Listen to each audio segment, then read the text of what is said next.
A new report has found Queensland's coal ports operating well below capacity.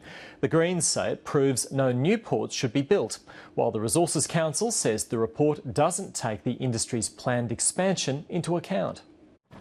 During the mining boom, coal companies scrambled to secure shipping terminals up and down the Queensland coast. But with the industry downturn, a new report has found that there are too many ports. Current ports are operating under capacity and future export demand is slowing. The report was prepared by the Centre for Policy Development, a self-titled progressive think tank.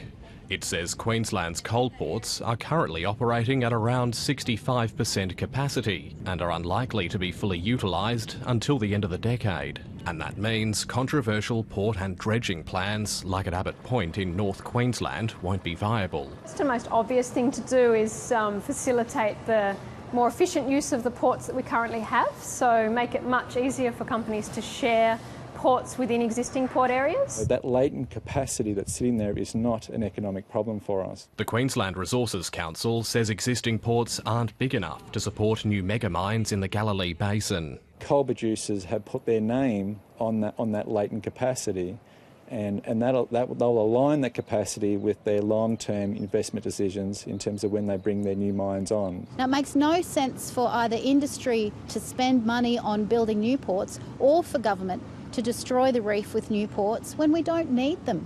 Last month, BHP Billiton scrapped its $5 billion Bowen Basin to Abbott Point Port and Rail project.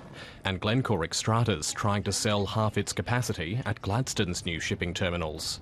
But the mining industry says that's just part of the business cycle.